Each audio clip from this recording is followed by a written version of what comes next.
Mueve lo nuestro con bella intención. Canta la historia con ritmo y sazón. Brújula artística nace del corazón. Vibra la cultura en cada rincón. Crece la música con dedicación.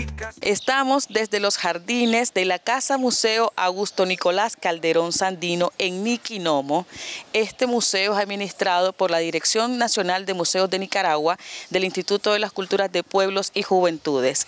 Y hoy, en esta edición dedicada al 91 aniversario del tránsito a la inmortalidad de nuestro general de hombres y mujeres libres, Augusto C. Sandino, vamos a conversar con uno de los nuevos rostros de la poesía nicaragüense, el joven poeta y escritor Brian Dávila, quien va a hacer un recorrido con nosotros y con su guía de museo, el compañero Otto Estrada, quien nos ha recibido muy amablemente para que todos ustedes, la audiencia de Brújula Artística, conozca sobre este museo, que es una alternativa de turismo cultural, el cual es importante que los niños y las nuevas generaciones puedan visitar este espacio para conocer la historia de nuestro héroe nacional, Augusto C. Sandino.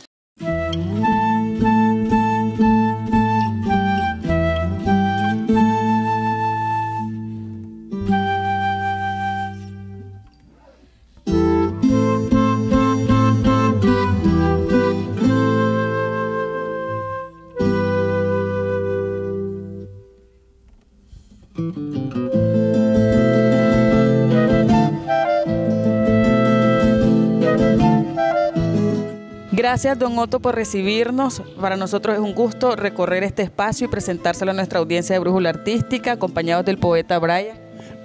¿Qué podemos encontrar acá? Bueno, la casa en sí, como les digo, está ambientada. La casa está ambientada en una ambientación donde la familia del general Sandino, la familia del papá, vivió en esta casa. Esta sala, la sala principal, nos representa esta fotografía de estas personalidades de ese tiempo, de esa época, que vivieron en esta casa. La familia, las hijas de don Gregorio, las hermanas del general Sandino. En sí, era la costumbre que tenía la familia de tomarse fotos en diferentes partes de la sala. Ahí podrán ustedes observar en la sala principal a don Gregorio con su esposa, doña América Tiffer, sus nietos. En esta sala... Esta es la recreación de la sala principal de la casa del papá del general Sandino. Sí, claro, en la casa del papá del general Sandino. Aquí ustedes podrán ver esta fotografía a su hermano Sócrates, a su segunda mamá, doña América Tiffer, del general Sandino, a su papá, don Gregorio Sandino. Detrás de ellos es una celosía, que era parte de esas costumbres de la familia, tomarse fotos en diferentes partes de la sala, de la casa. Esa celosía los acompañaba, era una belleza de mueble en aquella época, que tenía esas costumbres esta familia. Ahí ustedes podrán ver esta vitrola, también uno de los muebles de la casa. Esta vitrola es parte de la costumbre y cuenta la historia que dice que cada vez que venía el general Sandino a ver a su papá sonaba y la población decía, ahí está Sandino. Entonces son parte de las historias, de estos objetos en la casa que se exhiben. Allá podrán ustedes ver toda la casa en ese concepto, en esa ambientación, en saber los muebles, la belleza de muebles que esta familia conservaba. ¿Cómo fue la relación entre el general Sandino y su papá? Porque ya don Otto nos menciona una referencia de algo que le indicaba a la población en este pueblo cuando Sandino venía a esta casa. ¿Hay algún registro histórico que nos hable sobre cómo fue la relación del general Sandino con su padre? Creo que esa relación varía. En los primeros 11 años no hubo vínculo, porque don Gregorio no lo tuvo en su casa. El general Sandino se crió con su mamá, cortando café, cortando cereales, maíz, lo que hubiera. Entonces no hubo una relación directa hasta que a los 11 años él se lo encuentra, ¿verdad? Y le dice, si yo soy tu hijo igual que Sócrates, ¿por qué no me llevas a vivir a tu casa? Y desde entonces, ¿verdad?, se traslada a vivir acá y trabaja con su papá administrando las fincas, ¿verdad? Y en ese contexto es que él mira en Catarina el cadáver del general Celedón, ¿verdad? Posteriormente, durante la lucha, también hubo relación con el papá.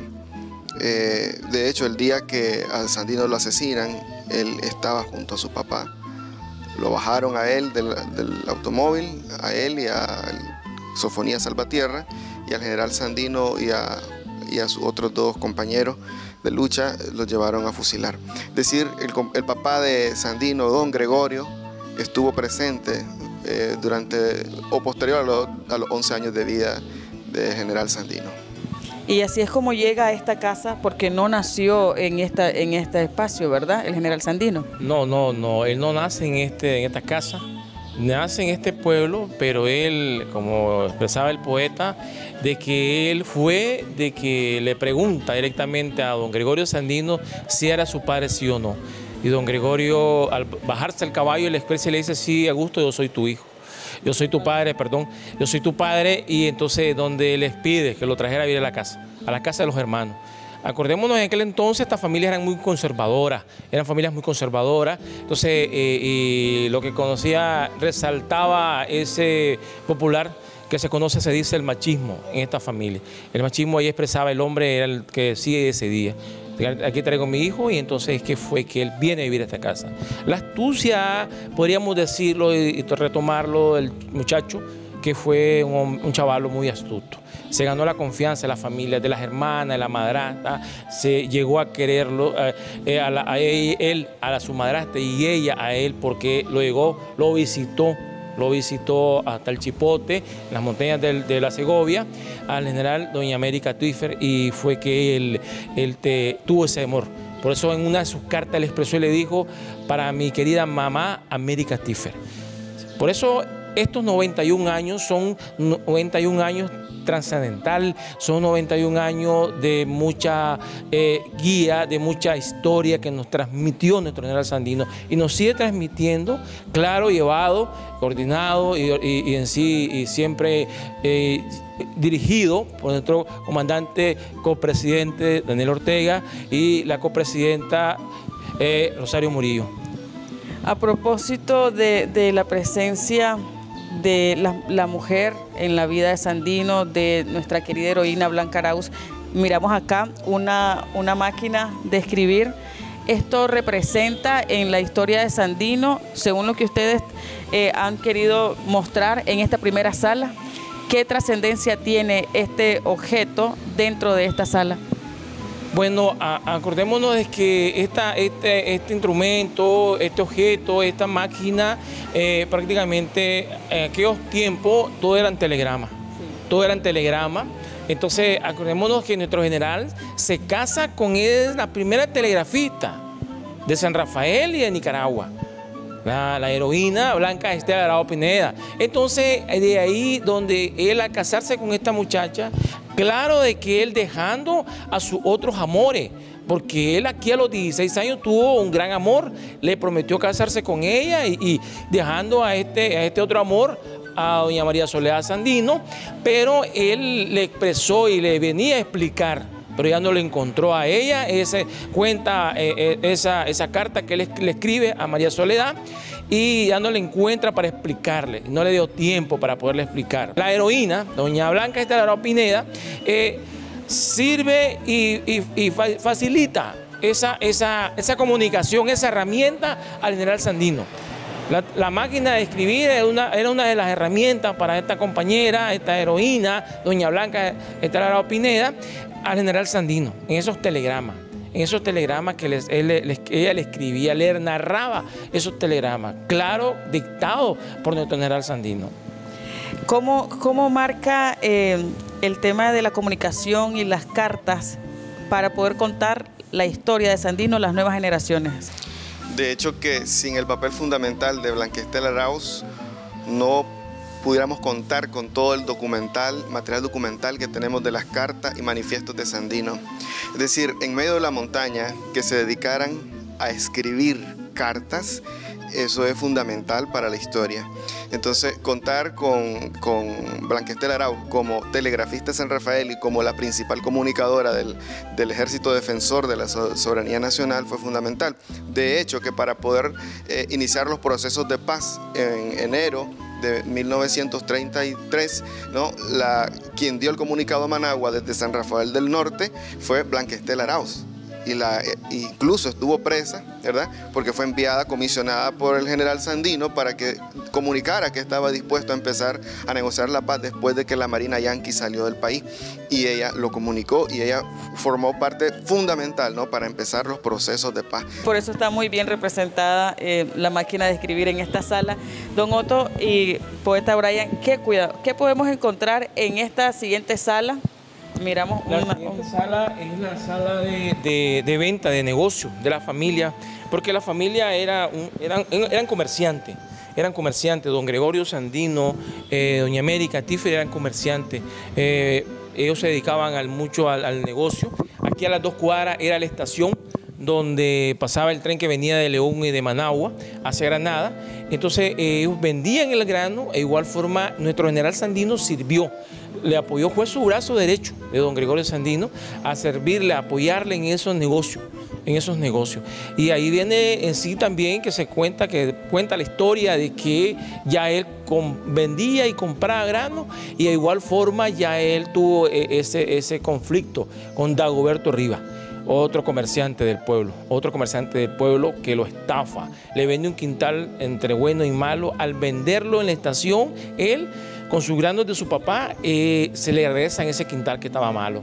Ya era el negocio de él, que era objetivo de que él quería comprar la propiedad donde él nació, donde nacieron sus hermanos, para poderle que su mamá quedara ahí, viviera ahí, muriera ahí en esa casa. Entonces fue parte de ese conflicto que tuvo ya él con Dagoberto Rivas. Se conoce la historia frente al atrio de la iglesia de Niquinomo, Santana.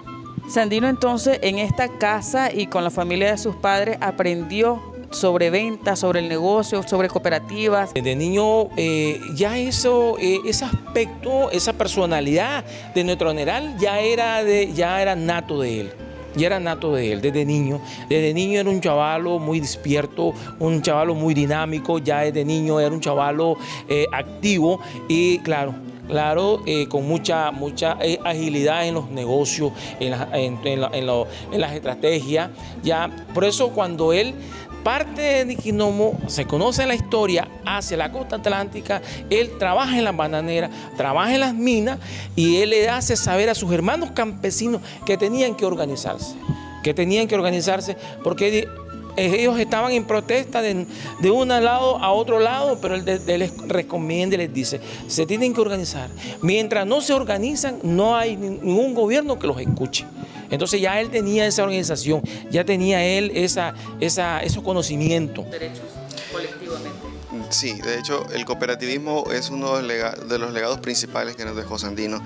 Es el padre del cooperativismo en Nicaragua y lo celebramos el 19 de febrero de cada año porque justamente en esa fecha se fundó la primera cooperativa en Huihuilí, después del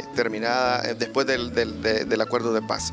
Pero la formación espiritual y política de Sandino la tuvo en México.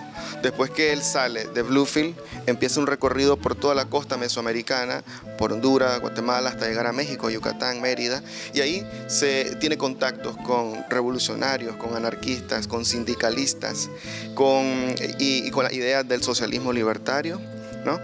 y con la teosofía de la época. Entonces todo eso lo forma, ¿no? Lo forma, y de hecho que cuando él regresa en 1926 a Nicaragua, uno de los fundamentos para animar a los trabajadores de las minas de San Albino es que en otros países hay cooperativas, en otros países hay derechos laborales, en otros países no hay explotación, y esos derechos nosotros lo debe de garantizar un gobierno que vele por el pueblo de Nicaragua. Eso lo enseñó, eso fue uno de los, como le decía, uno de los elementos para poder, para poder animar la lucha, ¿no? Para poder animar la lucha. Y después miramos a Sandino logrando su objetivo con la primera cooperativa en Huihuilí. Que es lo que se celebra también desde todo el mes de febrero. Ya estamos en otra sala, don Otto. Ya venimos hablando de cada uno de los distintos aspectos del general Sandino, lo que aprendió en esta casa y que fue trascendental para marcar su vida. Ya en esta habitación, ¿qué se recrea en este espacio? Este es el aposento principal de la casa, es el aposento de don Gregorio Sandino con doña América Tífer. como les mencionaba, esta familia, estos señores, le inculcan a los muchachos esas costumbres, esas culturas y esa religiosidad de la familia, en los jóvenes. Ya ellos tenían esa doctrina muy católica, muy plasmada y de dárselas a conocer a los muchachos, y donde la casa y el aposento, el cuarto principal, que siempre resaltara ese respeto. Entonces aquí nos muestra la belleza de muebles que utilizaba la familia, doña América Tiffer, esos tocadores, esos cofres. Era ella muy dinámica, muy en sí, vanidosa, podríamos decir, doña América. Sí, una mujer muy cuidada de la época, claro, cuidada, con todas las condiciones. Las condiciones que se vivían en aquellos tiempos. Entonces ese era el aposento principal. Y en el que está al lado, que se encuentra a la par de las muchachas Barrera Sandino, se conoce la historia sobrina de don Gregorio. Vivieron con los señores, parte de la familia, ellos los criaron, las educaron como otras hijas. En sí, ya estas muchachas, ya ellas, al criarlas en sí, les sirvieron a los señores. Ya, esas eran sus camas, sus catres de lona, lo que conocemos como las tijeras, sus vasos de noche, su lavamanos. Le inculcaron también a las muchachas esa doctrina católica, y podrán ustedes ver las imágenes con sus repisas. El aposento era de madera y piso de barro. Ellos eran muy generosos y muy abiertos también a recibir, a ayudar, a criar, porque en ese tiempo pues era algo natural, hubo mucha gente viviendo aquí. Esas eran las costumbres de esta familia, esas eran las costumbres. Se conoce en la historia también que ellos por lo general, ellos te vienen y aceptan a otra muchacha de la casa, que fue parte de esa relación de la familia, a Mercedes Sánchez, vivió en la casa. La familia decía, don Gregorio, ahí le dejo a mi niña. Él le va a servir, ahí le puede hacer los mandados, le puede servir, le puede barrer la cocina. Entonces eran las costumbres de esta familia. Entonces ellos la aceptaban, la agarraban, la criaban. Entonces sabía que tenía que trabajar la muchacha. Necesitaban más manos. Entonces había aquí que hacer. Entonces se quedaban. Entonces ellas se criaban con el Señor las educaba, el Señor les servía. Entonces vivieron, lo quisieron como un padre al Señor. En ese concepto tenía eso don Gregorio Sandino. Sí. Vamos a recorrer y conocer un poco los jardines, ¿verdad? Y los elementos importantes que también tiene el Instituto de las Culturas, la Dirección de Museos, representados en la parte exterior de la casa. Continuamos entonces.